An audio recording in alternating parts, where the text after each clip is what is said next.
Sveiki, tere tulemast kuulama Läti taskuhäälingut veel putru, ajame Läti juttu. Selle taskuhäälingu eesmärk on tutvustada inimesi, kes on õppinud läti keelt, kes on kuidagi seotud Lätiga ja kellele meeldib Läti. Tänane saatekülaline on luuletaja, läti kirjanduse tõlkija Margus Konnula või Kontra ja ma mõtlesin sellele eesmärgile, taskuhäälingu eesmärgile, nii et sa oled õppinud läti keelt, sa oled seotud Lätiga ja sulle meeldib Läti. Nii et kõik kolm asja. Jaa, kõik sobivad väga hästi, jaa. Alustame nagu alati kõige tähtsama küsimusega, kuidas sa jõudsid läti keele juurde? Ei saa päris ütelda, et emapiimaga oleks tulnud, aga peaaegu, et ma olin läti keele mõjualas tegelikult varasest lapsepõlvest pääle, sellepärast meil oli Läti televisioon. Nii palju kõneldakse sellest, et põhjaeestlased õppisid soome keele selgeks ja nad nägid Soome televisiooni. Läti keel, ütleme, et Läti televisioonist justkui ei olnud väga palju midagi, rohkemat vaadata kui Eesti televisioonist, aga mingi eksootiline maik seal juures oli, et vaatsin, oli seal mingist Ritast oli saade, on ju, Ritast tunda, tegelikult hommikutund, aga mulle väga meeldis see pealkiri, et see oli nagu tänapäeva mõistes siis hommiku TV põhimõtteliselt. Ma ei mäleta, mis vanusest mul oli ka juba läti-eesti sõnaraamat olemas, sihuke pisikene Karl Abeni koostatud ja siis ma sealt ka ikkagi midagi jätsin meelde ja näituseks võimalik, et minu üldse esimene vähemalt 3-sõnaline läti keele lause, mida ma teadsin ja ka õigesti teadsin, oli man nau laika. Ehk siis mul oli üks mänguasi, seane koer, kelle nimi oli Laika ja siis oli mulle nii väga oluline, et ta oli läti-eesti sõnaraamatus sees ja nii, et man nau laika, see, et mul aega oli mul juba varasest lapsepõlvest saadik teada ja numbrid muidugi olid selged, sellepärast ma vaatasin korvpalli ka. Siis oli muide nii, et kui Tallinna Kalev käis Riias mängimas, siis Eesti televisioon ei näidanud neid mänge, aga mina lõunaeestlasena, see oli eelis. Ma sain vaadata, et teised põhjaeestlased pidid ainult raadioülekannet kuulama. Ja siis ma sain ka üldiselt, et ikkagi millegipärast 0-99-ni, aga ma ei tea, kas ükski mäng ei juhtunud tookord 100 punktini jõudma, aga millegipärast ma 100 ei teadnud veel. Kaua aega. Elu läks vaikselt edasi, siis ma hakkasin luuletusi kirjutama. Ma ütleks kohe, et ma nüüd hakkasin luuletusi kirjutama ja siis ütleme nii, et mingil hetkel ma proovisin mõnda tõlkida ka, et see oli tihtipeale lihtsalt kas eesti või inglise keelest võru keelde tõlkimine näiteks. Ja siis ma olin tõlkinud sehukese suitsetamisvastase luuletuse Komi Vabariigi ajalehest Trezvosti Starovje. Mul see vist algtõlge ei ole alles, aga igal juhul ma tegin talle tõlke kunagi hiljem ümber, kui ma olin tõlkimist rohkem õppinud. Ja siis tuli see saatuslik 2009. Majanduskriis möllas igal pool, aga majanduskriisil on ka häid külgi. Ja me küll väga naarsime selle üle, kui üks psühholoog tuli televisiooni ja hakkas seletama, et majanduskriis tegelikult aitab pöörduda elu põhiväärtuste juurde. Naljakas oli, aga tegelikult see on tõsi, et ma sain, et mu elu sai hoopis teise suuna. Võimalik, et mul ei oleks üldse olnud aega sellele matkale minna. Matk, mis siis oli pühendatud Kristjan Jaak Petersonile ja nagu ma selle käigus siis teada sain ka Eduard Sveidenbaumsile. Ja juhtusin just õigel ajal neil 2 päeval, kui me läbisime neid alasid, kus siis on ka Sveidenbaumsi muuseum. Ja siin nüüd tuleb võib-olla saab oluliseks just see hetk, et ma olin natuke proovinud juba laulude ja luuletuste tõlkimist pisut ja muide isegi 2 Allen Ginsbergi luuletust olin tõlkinud. Ma ei julge praegust neid kontrollida ja vaadata, kuidas need mulle praegu meeldiksid. Ma tean, kuidas ma tõlkisin esimesed 2 Eduard Sveidenbaumsi luuletust, see on ütleme, et huvitav. Toredad luuletused, aga mitte päris Sveidenbaums. Aga igal juhul et anti meile justkui kamba peale need 2 luuletust, et äkki saate teha nii, et me saame seda eesti keeles laulda. Noh, nad on mõlemad lauluna ka ja noh, siis lükati võib-olla teised nii väga ei viitsinud ka ja nagu niisuguste ülesannetega on, et lükatakse selle peale, kes oskab kõige vähem vastu vaielda.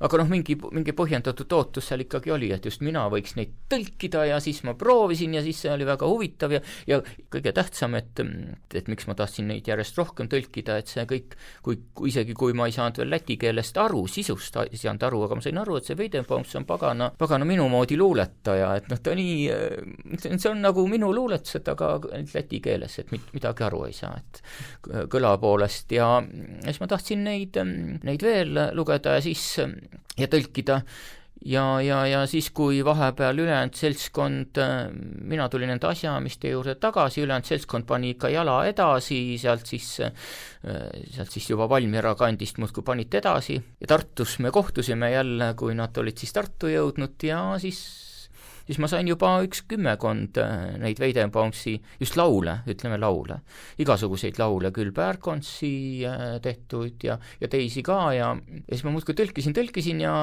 siis ma kuskilt sain teada, et Weidenbaumsil nii hirmus palju neid luuletusi ei olegi, et täiesti mõistlik ja täiesti tore mõte oleks nad kõik ära tõlkida. Ja läksin nii hoogu, et tõlkisin rohkem luuletusi, kui Weidenbaumsil üldse oligi, et see on ilmselt kuidagi ajaloonaalidesse ka läinud, et vist oli 6 luuletust, 6 minu tõlget on rohkem, kui Weidenbaumsi luuletusi on säilinud üldse. Ka kõik need olid ikkagi ei tähendab, üks siiski, millega ma tõlkisin, aga mille ma sain õnneks vähemalt juba raamatu väljaandmise käigus teada, et mis lihtsalt oli leitud Weidenbaumsi märkmikust, aga oli tegelikult tema sõbra kirjutatud tekst, vanapoisi laul. Ja muide, see oli siuke tekst, et kus mulle kohe tundus, et nagu kuskil Eesti lauluvaramus peaks ka olema siuke laul. Aga ma ei ole tegelikult siiamaani veel avastanud, mis laul see on, mis mulle siukest tunnet tekitas. Aga jah, siis ta kuidagi hakkas minema ja siis meil üks Võru tütarlaps rääkis mulle, et ta käib läti keele loengus Tartus Ilse juures. Ja siis ma olin juba tolleks ajaks nii huvitatud läti keelest ja tahtsin seda ikkagi edasi arendada, siis ma tulin loengusse ja sain väga paljudest asjadest aru, näituseks sellestki, millest ma ikka aastaid ei olnud aru saanud, et miks Mannau laika on just sihukeses käändes. See on üks väga huvitav omapära läti keeles, millest eestlasena on alguses raske aru saada, kui ära harjud, siis pole viga.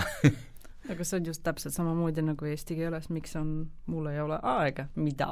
Jah. Täpselt vastupidine, et seal, kus läti keeles on mille, siis seal on mida.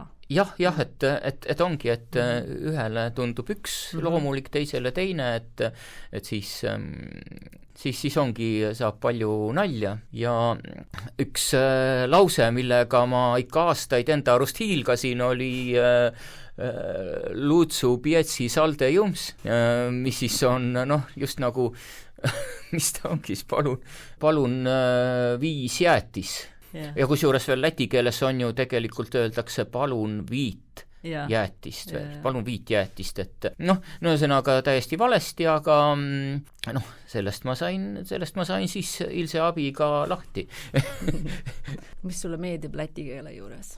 Läti keele juures no ma ei tea, see on juba nii omaks saanud, et juba raske on ütelda, et see on juba umbes nagu võiks küsida, et mis mulle eesti keeles meeldib, et see lihtsalt on minu keel juba. Tegelikult ütleme nii, et mul on nii lõbus saanud seda avastada, et õppimise käigus mulle päris tihti tundus, et mingid naljamehed kuskil võib-olla võtsid napsu ja siis istusid seal kuskil köögis ümber laua ja siis mõtlesid, teeme määnsegi laheda keele ja siis nad mõtlesid läti keele välja, et kõige rohkem nalja teeb mulle ikkagi see nii ütelda vajaduse kõneviis, et ma pean, sa pead midagi tegema, see on ikka täiesti kirjeldamatu, kui seda hakata eesti keeles ümber jutustama, kuidas see moodustub, siis läheb täiesti kuidagi läheb mõte sõlme.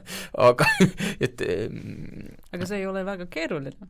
No ta ei ole muidugi keeruline. On keerulisemaidki asju. Ja muidugi on palju keerulisemaid asju ja eriti need siis priedeklit ehk siis kuidas neid võõrsõnaga öeldakse, siukse, no ma tean, eesliitet muidugi, aga mõtlesin just võõrsõna. Prefiks, jah. Ja ma eriti neid prefiksete ja prepositsioonidest neid sõnu nii väga ei valda. Mul ikka ei ole vaja, mul on sõna priedeklis, lätikeelne sõna ja muidugi, et läti keel oli ikka mu elus sihuke pööre, et ma kunagi varem ei olnud tegelikult tõsiselt õppinud. Ütleme see nägi kuidagi välja nii, seda ütles ka muide Villu Tamme enda mingis juubelintervjuus kunagi, et tal oli nii, et nagu esimesed 3 klassi ei olnud midagi õppida, kõik oli juba selge ja siis, kui hakkas tulema, mida õppida, siis enam ei osanud või ei viitsinud või ei olnud siukest harjumust ja seda harjumust, läks mitukümmend aastat enne, kui see harjumus tuli, aga et üks tore näide on see, et kui sa seletasid mulle mingit asja seal loengus, et see on jälle üks päris hull asi läti keeles, ehk siis ma ei tea, kus sa ütled eesti keelest jõudabiudeitsjens? No ei olegi see. No ei olegi, sellepärast, et ei ole sihukest lauset, aga üldiselt sõnale jõudabis on vaste olemas, aga selle vastega juhtuski nii, et Ilse siis ütleb mulle, et see on nagu eesti keele kesksõna, siis ma jätsin selle sõna meelde ja pärast kodus vaatasin järele, et mis asi see kesksõna siis veel on, et siis nüüd ma tean. nii et läti keele kaudu ma sain ka eesti keele kohta igasuguseid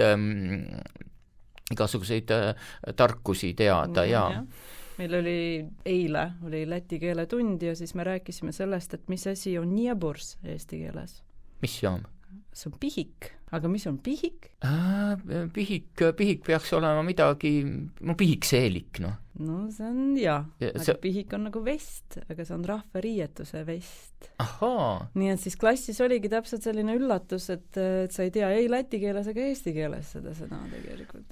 Ja sihukesi üllatusi on päris palju tuleb ka tõlkimises ette, ja kõige hullem, et neid sõnu ei ole tihti, enamasti ütleks, ei ole tavalistes sõnaraamatutes ka ja siis pead kuidagi kõigepealt otsima selle lätikeelse tähenduse ja siis hakata nuputama, mis võib sama asja vastu eesti keeles olla ja nii et seal on ka pidevalt üllatusi ja et nüüd me teeme küll päris suure hüppe, aga päris tänapäeva, aga jah, et mul on nüüd olnud paar raamatut, kus ma vana Saareste sõnaraamatuga olen saanud palju tööd teha ja ütleme nii, et ennekõike ma kontrollin mõne sõna puhul, et kas siis tollal üldse üteldi, kas üldse kõneldi nii. Ja näituseks viimane avastus oli see, et mingi asi tahtis mul läti keelest eesti keelde tõlkuda nagu jama. Ma ei mäleta, mis sõna see täpselt nüüd oli läti keeles, aga see oli ilmselgelt jama, aga tuleb välja, et 100 aasta eest jamal sellist tähendust üldse ei olnudki eesti keeles. Ja seda ma sain teada jälle läti keelest tõlkimisel, nii et sihukest põnevaid avastusi. Jama pigem võis olla tal oli tegelikult hästi palju tähendusi, üks oli lihtsalt mingi auk kuskil ja või siis teisest küljest jälle või oli siis mingi sõlm või kõik jamad olid nagu sihukesed kasulikud asjad, aga võt ei mõista ütelda, kust see jama siis sellises tähenduses eesti keelde on üldse tekkinud. Nii et sa õppisid läti keeles selgeks või sa ikka veel õpid läti keelt, aga selles mõttes, et piisaval tasemeni õppisid ja siis sa hakkasid tegelema läti kirjanduse tõlkimisega eesti keelde. Enne seda muidugi sa Weidenbaumsi ka tõlkisid, aga selles mõttes, et niimoodi aktiivselt raamatuid hakkasid tõlkima ikkagi. Ja et see oli nagu, oli just nagu sihuke hobi, et see Weidenbaums, ma ei ole päris kindel, et mul mingi plaan oli pärast Weidenbaumsi jätkata, aga tegelikult juba selle töö käigus hakkasid tulema pakkumised ja et minu arust Guntars mind vist soovitas kellelegi, Guntars Kodins siis minu suur juht ja õpetaja ka, mis puutub eriti just tõlkimisse, ja ka minu esimene läti keelde tõlkija, ja et minu luuletuste siis. Et siis minu meelest esimene tellimustöö oli mul Daugavpilsi kindluse turismijuht, ütleme nii, ja see oli, ja siis oli paar lasteraamatut ja siis tuli Emapiim. Just, jah, yeah.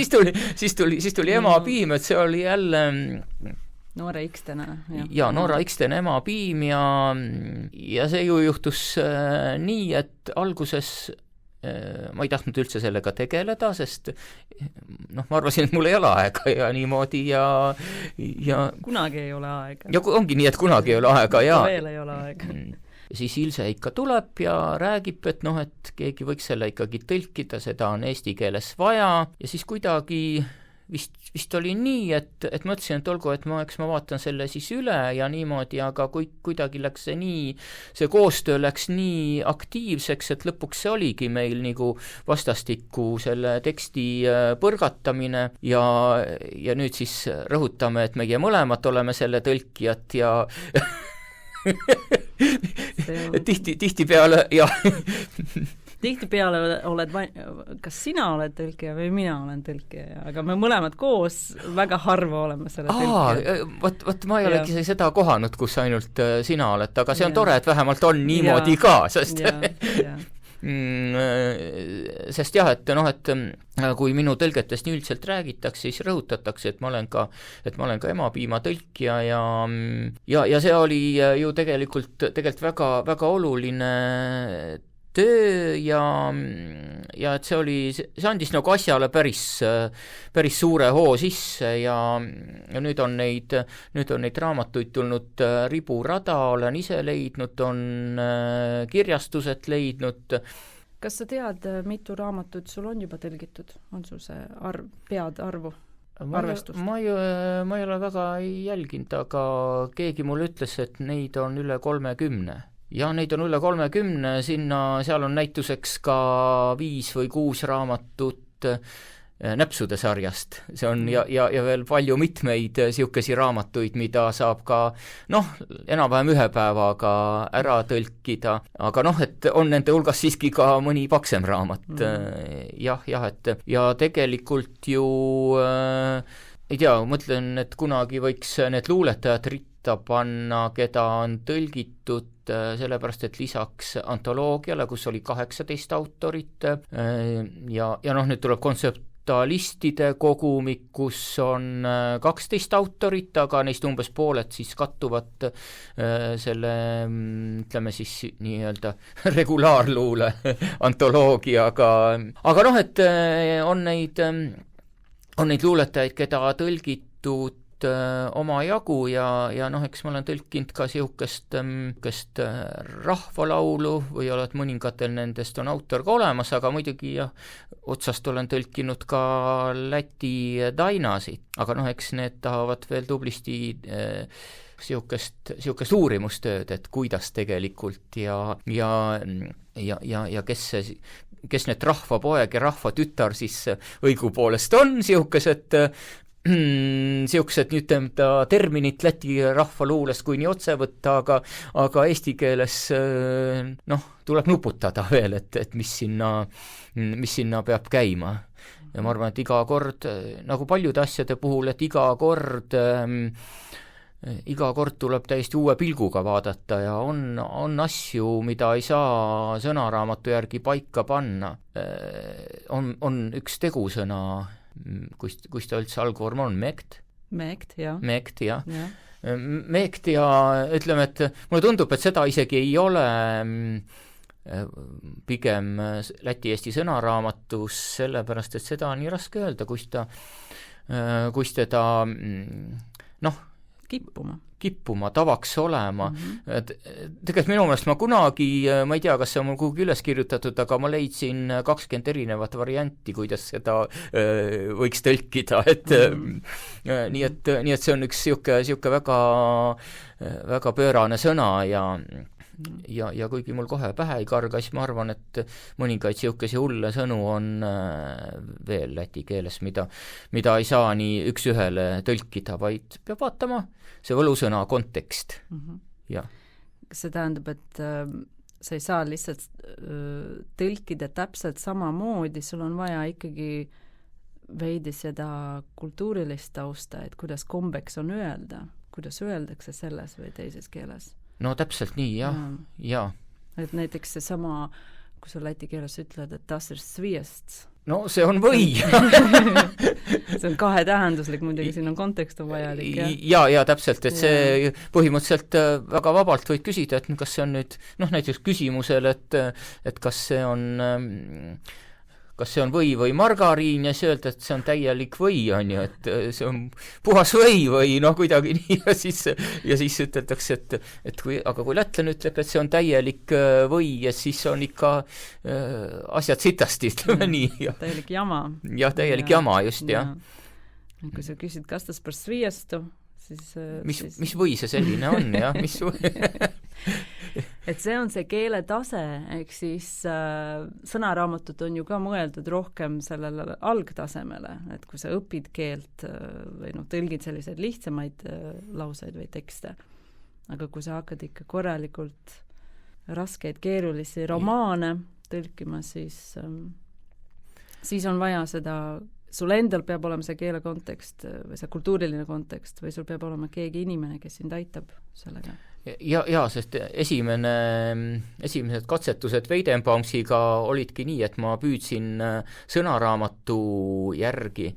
Kusjuures sõnaraamatus on need käänamise ja ka pööramise tabelid olemas täitsa ja eks ma mingil määral neid kasutasin, aga muidugi tegusõnade pööramisel on läti keeles niivõrd palju erisusi, eriti siis ütleme selles esimeses käändkonnas. Pöördkonnas muidugi, jah, õige, ja esimeses pöördkonnas ja seal on ikka neid nii palju erisusi ja kui seal sõnaraamatus on selle pöördkonna kohta ainult üks tabel, siis sellest ei ole lõppkokkuvõttes suht midagi kasu. Mis mind täiega hulluks ja segadusse ajas alguses ja mulle tundub, et tegelikult endiselt aeg-ajalt ajab on see, et tegelikult sisuliselt ju langevad kokku ainsuse osastav ja mitmuse omastav, jah. Ja et naissoost vormidel, jah. Ja minu arust kõigil. Nojah, ikkagi mitmuse omastav ja ainsuse osastav ikkagi langeb, on see U lõpp mõlemal ja ühesõnaga on sellised asjad, kus ma tahan selle jutuga jõuda, on see, et kui nii rõhutatakse, et eesti keelt on raske õppida, sest on palju käändeid, siis minu meelest on eesti keelest palju lihtsam aru saada tänu sellele, et siin nii palju käändeid on. Tõsi, selle võrra, käände lõppude võrra vist on eesti sõnad pikemad. Et ma arvan, et päris suur kangelastegu on, kui tõlkida läti teksti eesti keelde ja see saab mitte pikem kui lätikeelne tekst. Kuigi on nii, et alati on mul suur rõõm, kui ma avastan, et mingi sõna ongi lihtsalt läti keeles pikem kui eesti keeles, et nagu peaproov või kiirabi või See on tarbetekstide tõlkijate üks suuremaid probleeme, et kuidas nad küsivad oma töötasu, kas lähtudes läti keele sõnade pikkusest või eesti keele sõnade pikkusest, jah. Seda tekib erinevus. Ma olen küll aru saanud, et nii või naa tuleb enne töö tegemist nagu hind kokku leppida ja siis see on aluseks. Jah, et lihtsalt võib töötasule mõteldes selle koefitsiendi kuidagi mingi koefitsiendiga läbi korrutada, ma arvan, et siis võiks saada. Kas sa räägiksid, mis raamatut sa praegu tõlgid? Jah. Või see on veel saladus? Ma arvan, et ei ole saladus, aga ma ei saa lubada, et see väga ruttu valmis saab, sest see on hirmus paks raamat siiski ja olen ka teada saanud, et seal on 1,5 miljonit tähemärki, nii et kui ta valmis saab, on iga eestlase jaoks vähemalt üks täht seal raamatus ja see on siis Alexander Screensi, no ma tahaks seda tõlkida hingetuisk, ma ütlen seda ausalt välja, et see hingede torm, ma ei tea, võib-olla filmile ta sobis hästi, aga ütleme, et raamatule ta ei sobi juba sellepärast, et raamatus on sellest konkreetsest asjast nagu hingetuisk on juttu. Muide, see hingetuisk esineb ka Tammsaare Tõest ja õiguses, ma olen avastanud, et ja hingetuisk ei ole, hingetuisk on konkreetselt tuisk talvel ja siis, kui hinget lahkuvad. Et on nii kõva, kui on väga kõva tuisk, et siis hinget lahkuvad ja seal ongi see, et sõja ajal on see hingede lahkumine vahepeal eriti suur. Ja minu meelest on nagu selle kohta on ka öeldud, et hingede torm nagu, et kohe tuleb meelde mingi siuke seebika siuke nimi, et on olemas nagu siuke asi nagu eesti keelde tõlgituna kirgede torm ja see kuidagi tükib paralleelina kogu aeg meelde tulema, aga tuleb nii, nüüd ma ei tea mis ma tahtsin öelda, aga vahepeal läheb sellest raamatust, et siis sa tõlgid praegu seda hingede või hingetuisk? Mina arvaks ikka hingetuisk. Ainsuses. Hingetuisk, see on konkreetne termin. Ma peaks huvi pärast ka läbi lugema. Eesti keeles on tegelikult siukse pealkirjaga raamat olemas. Selle on kirjutanud Bernard Kangro, kes siis on ka Urvaste Antsla kandi kirjanik. Ta on palju kirjutanud Tartust, aga on ka tal Urvaste teemat sees ja tal on siuke raamat Hingetuisk. Näituseks üks pealkiri, mis on nii eesti kui läti kirjanduses olemas, ma ei tea, kas kunagi läheb selle raamatu läti keelest tõlkimiseks, aga on olemas raamat nimega Punane elavhõbe. Punane elavhõbe on väga konkreetne nähtus või termin või kus seda nimetada, et seal eriti midagi ilmselt teisiti tõlkida ei saakski. Jah, aga see on väga põnev, see on väga vanas keeles ja see on selline lätlaste tõsine püha tekst nagu piibli tekst. Ühesõnaga, see Läti raamatus on ta sõna-sõnalt niimoodi trükist trükki edasi antud ja mulle tundub, et seal võiks tegelikult, seal saaks hulga vähemate sõnadega kõik selle ära öelda. Et see tuleb omaette põnev töö ja ma püüan ka vahepeal seda suurt iga sõna pühadust ära unustada, nii et ikkagi eesti keeles oleks seda nii, et ei hirmutaks ära lugejat.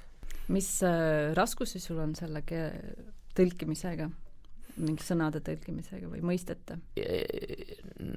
Muidugi sõjaväe terminit, et sõjaväesüsteem tuleb välja, kui panna nüüd need Eesti ja Läti ütleme auastmed, et ma arvan, nende üksustega enam-vähem saab loogiliselt hakkama, aga auastmetega tuleb, mida kõrgemaks läheb, seda loogilisemaks läheb, aga just allohvitserid, läti keeles on nad instruktorid ja tegelikult ma nagu kaalun, et seda instruktoreid kasutadagi, et seda sõna nii tihti seal kui räägi allohvitseridest, kuidagi hakkab häirima tekstis, kui alati on see allohvitser, et kõik see ongi ja tegelikult ma võib-olla olen lahendanud selle dilemma, et ma ikkagi ei tee nii, et tõlgin kapraliks ja tegelikult vahepeal on siuke dilemma, et tegelikult võiks teha nii ja naa.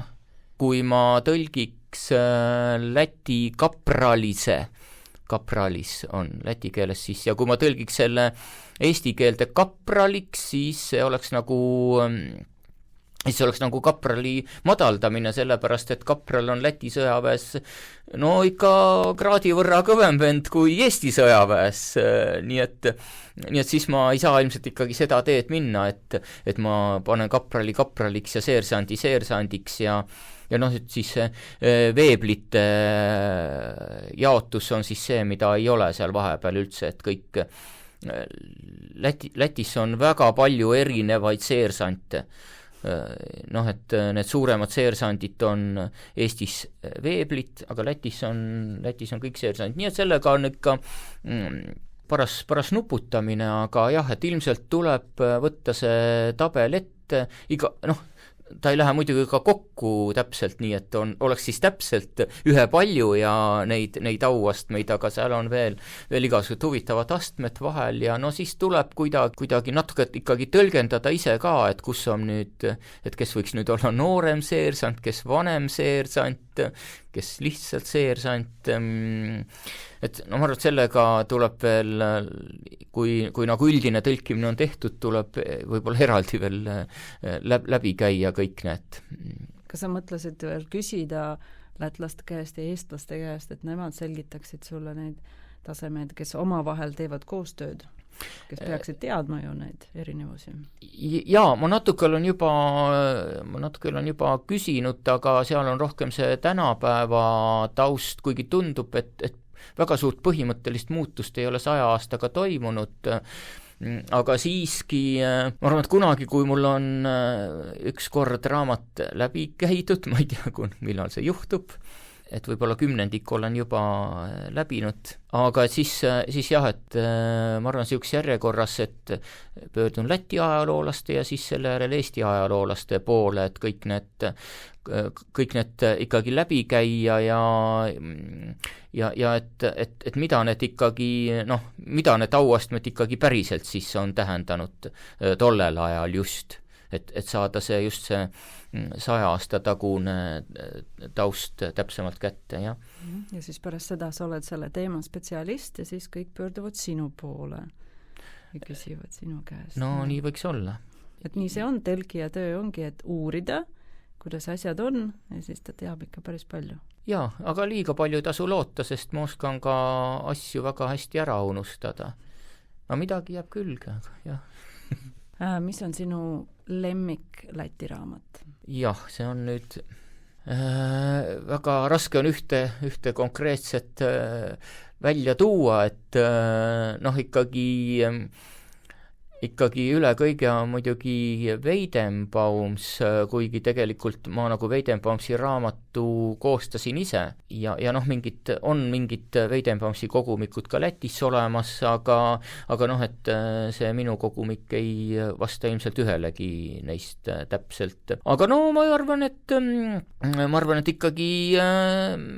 ikkagi tuleks nende hulgast otsida, mida ma tõesti olen tõlkinud ja näituseks kas või see kalendriraamat, kalender on mu nimi.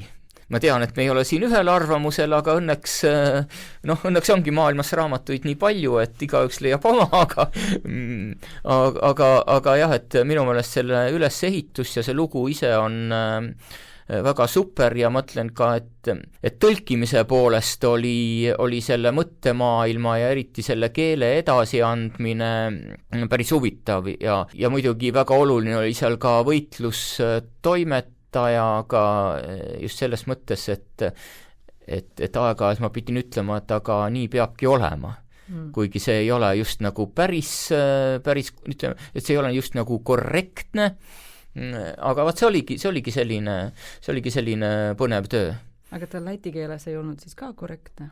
Ei, aga ta oligi, et ta nagu ei kirjutanud mingite rumalate kirjavigadega, et kirjavigu kui selliseid ei olnud, aga just lause ehitus oli huvitav ja ta oli võtnud selle lause ehituse kuskilt kellegi lapse kuskilt vihikust või päevikust või ühesõnaga tal oli kindel eeskuju olemas. Mul eesti keeles niisugust eeskuju ei olnud olemas, siis ma pidin lihtsalt kohandama teda eesti keele peale, et mõned veidrused, mis olid nii konkreetselt seal läti keelega seotud, et siis see lihtsalt mõnikord ei tulnud eesti keelde üle, siis kas ma tegin lihtsalt selles normaalse ja kuskil mujal natukese kiiksuga lause, siis nagu ikka need kompensatsioonimehhanismid on, et kui ühes kohas ei saa, siis aga teises kohas saab paremini, siis saab seal neid vigureid ja ebaõigsusi ja seda, et see stiil oleks sees.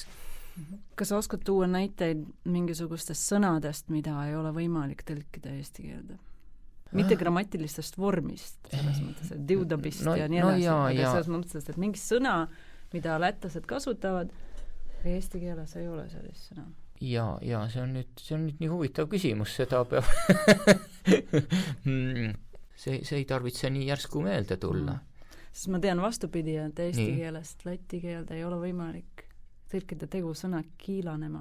Kiilanema, see tuleb ühe sõnana. Ja neid on tegelikult minu meelest tegelikult on, ma arvan, et tegusõnu, kindlasti on tegusõnu, mida ei saa öelda eesti keeles ühe sõnaga või lihtsalt kukub see stiililiselt imelik välja, et tegelikult on just nagu vastupidi, et see neid, mis on eesti keeles selle vist kaassõnaga, need tegusõnad, et need kõik on läti keeles ju, kuivõrd seal on need eesliited, neid saab väga fantastiliselt ja vahepeal ei saa eesti keeles isegi mitte kahe sõnaga öelda, et see oli see saskatiidias. Vaatavad teineteisele otsa ja kolme sõnaga. Et nii ongi ja proovi sa ja ütelda seda kuidagi seda kuidagi ühe sõnaga. Ikka või vahetavad pilke, aga ja võib-olla siis ka võiks võtta see sõna, millega kunagi sai nalja, oli see sadarpooties ja mina tõlkisin alguses, ma tahtsin seda luuletust teha, et escribu taritar tevi sadarpiibu ja siis tuli välja, et ei ole siukest tarit sadarpiibu nagu tegema koostööd, ei ütelda läti keeles ja ma ikka tahtsin, et kus ei saa ütelda, ka ei saa, ja siis jah, et kui mõtelda justkui grammatiliselt saaks seda ju ütelda, et koos töötada, koos eksisteerida või niimoodi, et justkui saaks, aga imelik on. Eesti keeles väga palju tehakse asju tegema. Sa teed süüa ja sa teed nalja ja teed tööd. Jaa, just. Teed asju. Naljatad, aga ja süüa tegema. Et siis üks mu lemmiksõnu just eriti tegusõnade hulgast on ikkagi, mida õnneks tänapäeval väga palju ei pea tarvitama, on atutot. See kõlabki niimoodi atutot, mis on tegelikult siis täidest puhastama, aga nii armas sõna, et tead, läti keeles on nii armas sõna, et peaaegu tahaks endale mõned täit hankida pähe. Aga läti keeles saab ka adzejuot.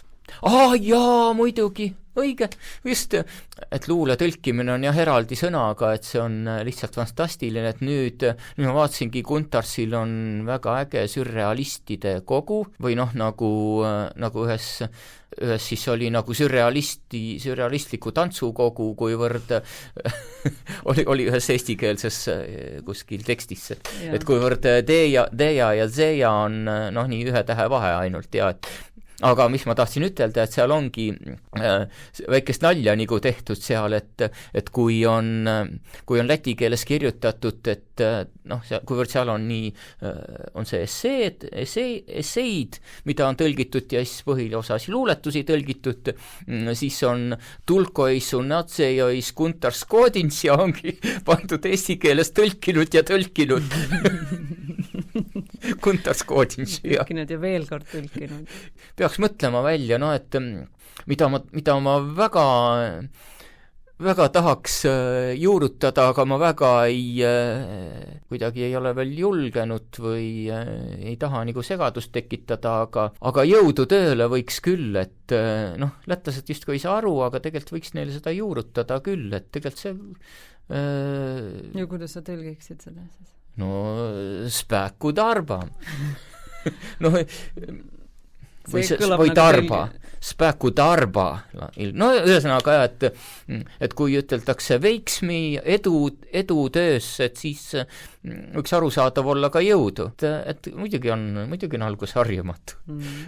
Ma ikka vahepeal olen visanud nalja, et võib-olla kunagi kirjutataksegi kunagi läti keele ajaloos periood enne ja pärast kontrat. Et ma kavatsen seal veel revolutsiooni ikka teha. On veel üks sõna, mida eesti keeles läti keelde ei saa tõlkida ja mis on ühtlasi ka minu lemmiksõna eesti keeles, mis on kubujuss. Ja mõtlesin, kui sa mõtled sõna kubujuss peale, siis kuidas, mulle tundub, et kõikidel inimestel tekib mingisugune selline pilt ette, et sa tead täpselt, milline kubujuss. Väga selge, mis on kubujuss. ja. Aga läti keeles selle asemel lihtsalt kasutatakse tegusõna, ehk siis satunduledies. Mis on ka päris huvitav sõna. No ja see on jälle teistmoodi, et siis see peaks olema nagu eesti keeles kubujussima. Jaa. Või kubujussitama või jälle eesti keeles ei ole teistpidi, on ju, et need ongi ja siis eks siis tulebki lauseehitus tihtipeale muuta tõlkides. See kõik on väga tore töö. Aga ja muide, kui veel pöörduda selle 1,5 miljonise tähemärgiga hingetuisu juurde, siis seal on just neid lauseid, mida eesti keeles ei ole, on üks pikk tiudab ju teitsjens seal põhimõtteliselt ongi, et seal võib täitsa hulluks minna, kui nuputada, et tahaks ju ikka midagi võimalikult palju autori stiili alles jätta ja siis seda kuldset keskteed leida, et seal on ikka neid lauseid ebanormaalselt palju. Kas läti keeles on komasid rohkem kui eesti keeles? Minu meelest on väga palju, minu meelest on osa läti keelest eesti keelde tõlkimisest päris oluline, mitte nüüd proportsionaalselt väga suur osa, aga siiski väga oluline osa on ja just komade minema pildumine. Ja siis veel eestlased ütlevad, et eesti keeles komad on nii keerulised, siis ma ütlen, et aga vaata läti teksti. Seal on iga sõna ette ja taha läheb koma. Jaa. Meelde tuletaks palju hullemaks minna võib see ainult vaata Lätit. See on see minu Läti diskost siis rida, et Läti disko on ka suurepäraselt tõlgitud läti keelde ja siis muide selle Läti disko, kui Läti disko tõlgiti läti keelde, tehti nagu reaalune esialgu. Gunters tõlgis? Ei, siis see oli veel siis, kui lihtsalt oli uudiste jaoks tõlgitud nagu otsetõlge, siis, et Guntars pärast seda kohe, kui ma juba Lätti jõudsin mingile selle messile, siis oli Guntarsil juba tehtud ka siuke lauldav tõlge, aga siis Õhtuleht avaldas siis suure pealkirja, isegi see plakat oli, et mis mida reklaamiks välja pannakse kuhugi nende leheputkade juurde ja see suur plakat, et kas kontra julgeb Lätti minna. Aga ma ikka julgen ja siiamaani olen julgenud ja isegi küsimust ei tekkinud ja ma võtaks selle nagu Õhtulehe loo kirjutamise või siukse pealkirja panemise kokku nii, et ju nad vaatasid, et lätlased maru palju kirjutavad selle kohta ja et arvavad, et niikuinii sõimavad. Et väga elavalt sõimavad, aga tegelikult oli võib-olla siuksi kiitvaid, et neile ongi vaja niimoodi pankadele, valitsejatele, neile ongi nii vaja panna ja et muidugi seal on ka, et kes piisavalt kaua kes ikka laulu lõpuni kuulab, see saab aru, et seal ei ole tegelikult üldse nagu tüli norimist nii väga. No sulle isegi antakse auhindu nüüd Lätis. Mul on nüüd juba neljas auhind vähemalt, mis Lätist on antud, et olin esimene eestlane, kes sai Weidenbaumsi preemia, esimene eestlane, kes sai Zintar Suodumsi preemia ja siis ma olen saanud presidendi ordeni ja nüüd siis Läti kirjandus aastaauhind. Nii et jah, et lätlased armastavad mind küll.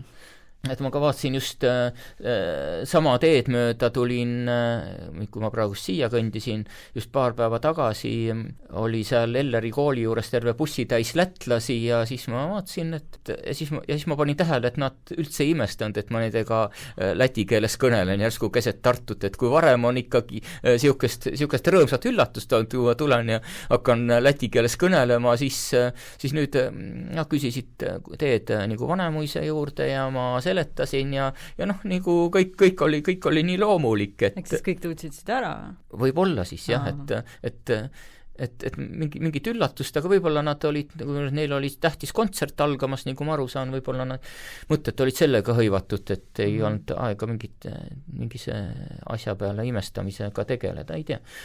Aga jah, tore on, kunagi ma jooksin Riiast Valmiera. See toimub endiselt iga aasta Lingini jooks, ehk siis Valmiera Siimanni kiriku Lingini, ja siis kui ma esimene kord ja ainuke kord, kui ma ka lõpuni jõudsin, see on ikkagi 107 kilomeetrit, siis oli siuke nali, et ma olin ainuke mitte lätlane ja siis lätlased nagu mainisid ka, et näed, et oli ainuke välismaalane, aga see pani ka läti keelt ja laulis hümni ja puha. Ja muidugi tookord oli väga õnnelik lugu, et keeli vahel on hea, aga kui keeli liiga hästi ei mõista ja siis ma olin juba mingi 40 kilti enne lõppu endaga täiesti läbi, aga kuivõrd ma ei suutnud välja mõtelda, kus ütelda, et kus on läti keeles katkestama, siis mul jäigi katkestamata ja panin lõpuni välja. Jaa, pärast ma nägin, et protokollis oli mitte siis minu nime taga, aga mõne nime taga oli seal istajas, aga minu meelest on mingi teine sõna ka veel, aga mulle ei jää üldse meelde, et ma just nagu siiamaani päris täpselt ei tea, kuidas seda öelda. Ju siis ei ole nii vaja. Ja istades. Ja. Välja astuda tahad? Jah, välja astuda sellest süsteemist, sellest jooksust. Kas oli Läti spordis mingisugust sõna, mida siis need inimesed seal, kes seisavad, need fännid, ütlevad mingisugust sõna? Et selle sõnaga oli siuke naljakas lugu, et jooksin Valmieras maratoni, enamuses siis jällegi lätlased ja siis ka mingid mehed, kes mitmed nädalat järjest maratoni jooksid ja olid Tallinnas jooksnud just ja küsisid, et miks nad hüüavad Tallinnas rajaveeres blää. Ja mul ei ühendanud sugugi ära tollel hetkel ja siis õhtul ma veel pikalt mõtlesin selle peale, kui olid kõik jookstud ja lõpuks mõtlesin välja, et see on lihtsalt meie läheb. Ehk siis aisi, et läti keeles ja siis arutasime ilmselt Facebookis seda ja tuli vastu küsimus, et kui oled lätlased ka ju hüüavad rajaveerest mine ja jälle ma ei mõistnud arvata, mis asi see võiks olla ja siis saadeti video, kus kõlab see mine ja siis tuli välja, et see on rattavõistlus, sõkub mäest üles ja siis mina, aga eestlase kõrvale, et see on nagu sõtku, et või sõtkume, umbes niimoodi ja et aga eestlased kuulevad mina, see on nagu see nali tuli välja, kui lätlased küsivad mu käest, et kus on uus redzešanuas. Eesti keeles mina ütlen nägemiseni ja siis hakkan mõtlema nägemiseni, nakamiasani, et siis on umbes nagu kuivõrd nakamiasani on järgmised poisid, et siis see kuidagi kõlab nii hästi kokku, et et nägemiseni mina lähen järgmiste poiste juurde, kuidagi niimoodi. Või järgmised poisid tulevad. No jah, või nad tulevad, jah. Aga mõte jääb samaks, jah. Kui palju aega sa veedad Lätis? Aasta peale niimoodi? Mitu protsenti sa oled Eestis? ja Lätis? No ütleme, võib-olla mitte päris nii palju, et peaks vahetama enda maksuresidentsust. Sellepärast mulle väga meeldib just Eestis makse maksta. Aga üldiselt ma arvan, et statistikat ei ole, et küllap see võib olla peaaegu pooleks siiski. Ja siis sa lähed üle piiri ja siis ongi kõik ainult läti keel, mitte eesti keelt. Jaa, muide on siuke tore koht, kus saad kiikuda. Valgas on siuke kiik, kus ühele poole Lätti, teisele poole Eesti, nii et siis kiigud seal mingi pool tundi ja siis võid ütelda, et ma käisin täna, ma ei tea, 20 korda välismaal, saad 200 korda, et ja et no ikka mul oli tegelikult see algusest peale, et see läti keel ikkagi on mind niivõrd võlunud, et vist isegi siis ma proovisin läti keeles kõneleda, kui ma tegelikult sugugi seda ei kõnelemata sellest, et oli 2014 vist, 2014 minu esimene intervjuu läti keeles. Mulle pakuti ka võimalust inglise või vene keeles, aga mõtlesin, mis mõttes, kui ma võimalik läti keeles, see oli hirmus kangutamine ja siis Andris Akmentins, keda ma nüüd olen tõlkinud, ühe väga toreda raamatuõpetajat, tema oli see intervjueerija ja ütles et no pia kruuti, et montaža puus kruuta. et kas oli raske või, aga montaaž tuleb veel raskem. Nii et väga, väga julgustav muidugi, aga ma arvan, et see oli siuke tähtis etapp selles suunas, et nüüd ma ikkagi võiks ütelda, et suhteliselt vabalt annan enda intervjuud läti keeles ära juba. Kui seal on mingeid nagu igapäevasest läti keelest möödapanekuid, siis see just lätlastele meeldib ja isegi Guntars mõtleb, et võtab seda kuidagi juba traagiliselt, et kui ma hakkan liiga normaalselt läti keelt kõnelema. Mingi nali peab jääma ikka. Sinult oodatakse seda justkui. No ja. Ja mulle meeldib see, et kuidas vahepeal kõlab rootsi keel, et zviedru valoda. Ja siis kui eestlane seda ütleb, siis ta ütleb. No ta ütleb nagu higikeel. Ja, et see zviedru valoda. Ja, aga ma arvan, et kui peaks hakkama rootsi keelt õppima, oleks higistamist küll, jah. Kuidas lätlastel on vigade parandamisega? Parandavad su vigu? Ei, nad ikka üldiselt pigem hoiduvad mu vigu parandamast. Välja arvatud siis, kui nad ei saa aru, mida sa tahad öelda? Aru nad saavad alati lihtsalt, peaaegu alati või vähemalt, võib-olla vahepeal saavad valesti, aga vähemalt siiamaani ei ole midagi väga siukest traagilist juhtunud selle pärast. Aga kuidas selle raha tagastamisega oli? Kui ma sinu vennale, ja see oli väga tore, seal ongi selle eesliidete nali.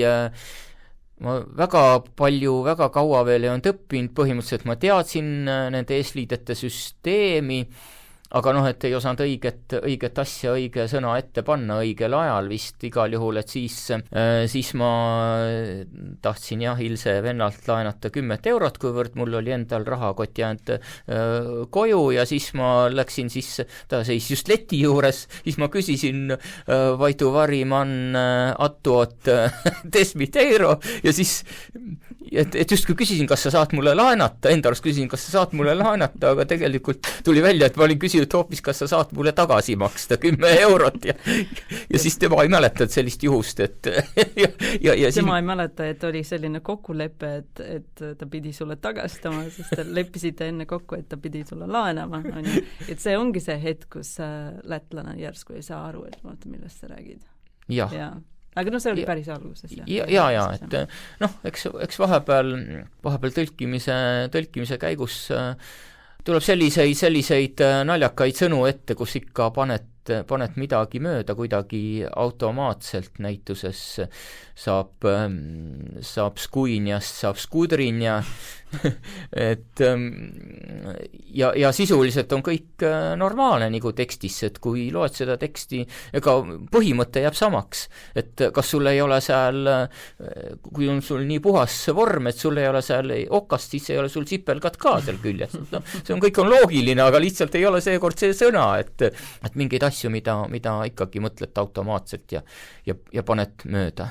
Kas sa pärast raamatute ilmumist loed neid ka veel kord või ongi kõik ja lähed järgmise raamatu juurde? No kui ta on välja tulnud, ega ma vist neid kaanest kaaneni enam läbi ei loe, ma arvan. Ma ei usu, et ma olen mõnega nii teinud, et ikka vahepeal mõnda kohta vaatad, tuletad meelde, aga ei niimoodi kaanest kaaneni kindlasti ei ole, jah. Kas sa oled saanud tagasisidet oma nende tõlgitud raamatute kohta eestlastelt? Jaa, kõige rohkem meeldib eestlastele minu tõlgitud emapiim.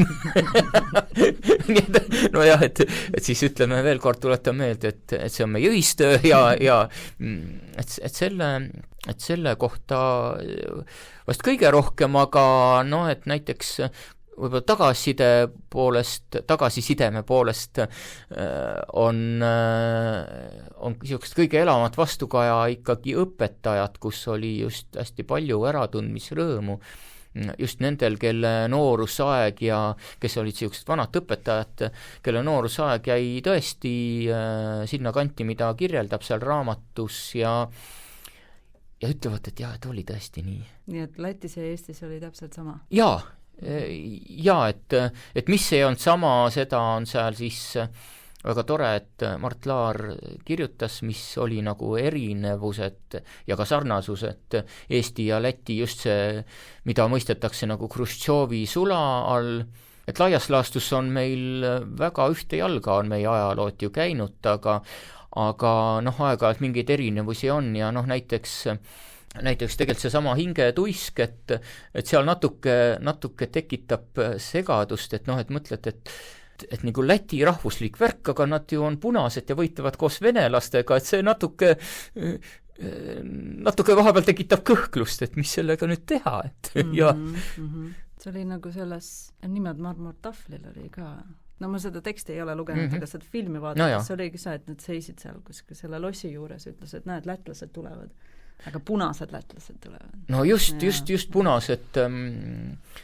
punased lätlased, ma tegin isegi ühe Viidingu luuletuse selle peale ümber just seda filmi meenutades paremat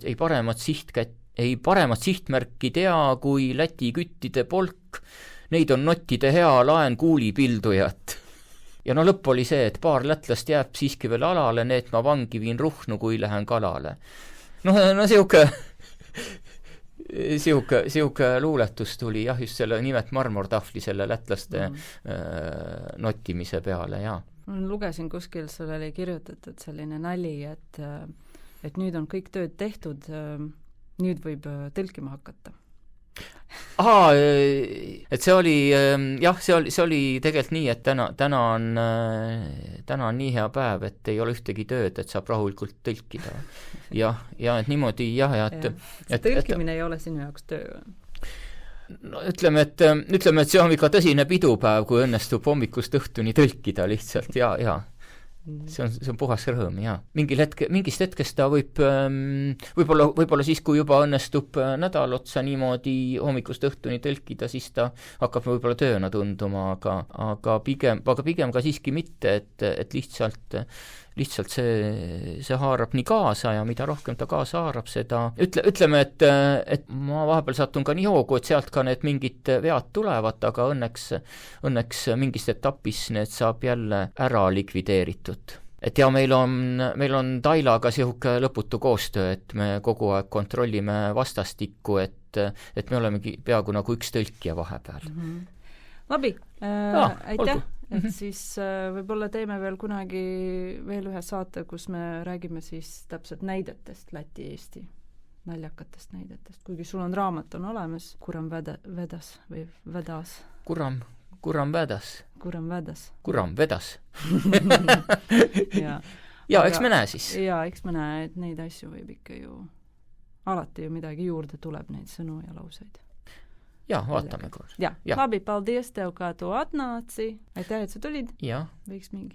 Jā, paldies par uzaicinājumu. Par sadarbību. Un par sadarbību, jā. Jā, labi, paldies. Atā.